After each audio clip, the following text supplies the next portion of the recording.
লাগবে আমার বিয়ের সাথে সামনে অনেক টাকা লাগবে। তুমি আহার নাম টাম না বুঝি হাজার হাজার মানুষ বিদেশ থাকতেছে, হ্যাঁ কি সমস্যা হয় না? হ্যাঁ তাহলে কেমনে থাকে? আরে এত বুঝাই কর কেসে দেই আমাদের দেখ। আচ্ছা হন এই তোর এখন আউট লাগবে না। এই বিল্ডিং এর কাম আছে, আমরা কি তোর খারাপ চাই? আমরা তোর ভালো চাই। এই বিল্ডিং এর কাম হইলে তো তোরই কাম হইবে। একটা ভালো জায়গায় বিয়ে শাদী করতে পারবি। দে আমার দে মে ভাই না ভালো, তুমি আইও না মে ভাই, তুমি টাকা পাঠাও। হ্যাঁ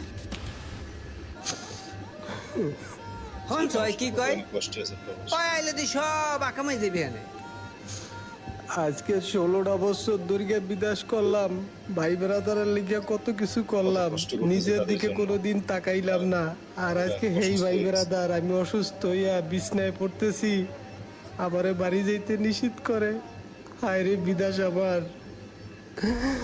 আমাদের সমাজে এরকম অনেক ফ্যামিলি আছে, একটি ছেলে সংসারের হাল ধরতে গিয়ে প্রবাসে জীবন যাপন করে।